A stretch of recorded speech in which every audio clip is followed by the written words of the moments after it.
Hello ನಮಸ್ಕಾರ, ನೀವು ನೋಡ್ತಾ ಇದ್ದೀರಾ ಇಂಡಿಯಾ ಫಸ್ಟ್. ನಾನು ರಕ್ಷತ್ ಶೆಟ್ಟಿ. ಈಗ ಹೆಡ್ಲೈನ್ಸ್.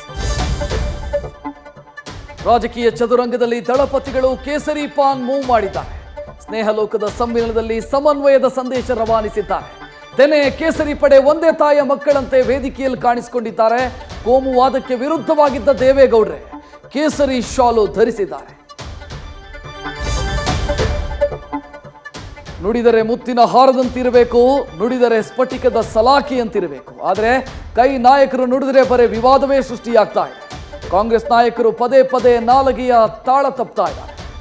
ಇದೀಗ ಅಮಿತ್ ಶಾಗೆ ಗೂಂಡಾ ರೌಡಿ ಎನ್ನುತ್ತಾ ಮುಖ್ಯಮಂತ್ರಿ ಪುತ್ರ ಯತೀಂದ್ರ ವಿವಾದದ ಹೊಗೆ ಎಬ್ಬಿಸಿದ್ದಾರೆ. ಚಿನ್ನದ ನಾಡಿನ ಕಾಂಗ್ರೆಸ್ ಟಿಕೆಟ್ ಪ್ರಹಸನ ಮುಗಿಯದಾಗಿದೆ. ರಾಜ್ಯ ನಾಯಕರು ಸಂಧಾನದ ಮದ್ದು ಹೊರೆದರೂ ಕೂಡ ಭಿನ್ನಮತದ ಹೊಗೆ ಭುಗಿಲೆದ್ದಿದೆ. ಮತ್ತೆ ಅಳಿಯನಿಗೆ ಟಿಕೆಟ್ ಕೊಡಬೇಕು ಅಂತ ಮುನಿಯಪ್ಪ ವರಸೆ ತೆಗೆದಿದ್ದಾರೆ. ಇತ್ತ ಬಾಗಲಕೋಟೆ ಕಾಂಗ್ರೆಸ್ನಲ್ಲಿ ಬಂಡಾಯದ ವೀಣೆ ಕೈ ವಿರುದ್ಧ ಅಪಸ್ವರ ನುಡಿಸಿದೆ. ಮಂಡ್ಯ ರಣಕಣದಲ್ಲಿ ಸ್ವಾಭಿಮಾನಿ ಸೈಲೆಂಟ್ ಸೂತ್ರವನ್ನು ಅನುಸರಿಸ್ತಾ ಇದ್ದಾರೆ. ಮುಂದಿನ ರಾಜಕೀಯ ನಡೆ ತಿಳಿಸದೆ ರೆಬಲ್ ಲೇಡಿ ಮೌನಕ್ಕೆ ಜಾರಿದ್ದಾರೆ. ಇದು ಸುಮಲತಾ ಪಕ್ಷೇತರ ಸ್ಪರ್ಧೆಗೆ ರೆಡಿ ಆಗ್ತಾ ಇದ್ದಾರಾ ಅನ್ನೋ ಸಂಶಯಕ್ಕೆ ಕಾರಣ ಆಗಿದೆ.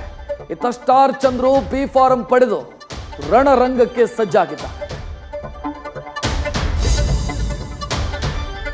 ಬಿರು ಬಿಸಿಲಿನ ತಾಪಕ್ಕೆ ಕರುನಾಡು ಬೆಂದು ಹೋಗ್ತಾ ಇದೆ. ಸೂರ್ಯನ ರಣಕಣ ಶಾಖಕ್ಕೆ ರಾಜ್ಯದ ಜನರ ನೆತ್ತಿಯೇ ಸುಟ್ಟು ಹೋಗ್ತಾ ಇದೆ. ಇತ್ತ ಕೂಲ್ ಅಂತಿದ್ದ ಸಿಲಿಕಾನ್ ಸಿಟಿ ಕೂಡ ಛಳದ ಹೊಡೆತಕ್ಕೆ ಬಿಸಿ ಬಾಣಲಿ ಅಂತಾಗಿದೆ. ನಗರದಲ್ಲಿ ಬಿಸಿ ಗಾಳಿ ಬೀಸತ್ತೆ ಅಂತ ಹವಾಮಾನ ಇಲಾಖೆ ಎಚ್ಚರಿಕೆ ಕೊಟ್ಟಿದೆ.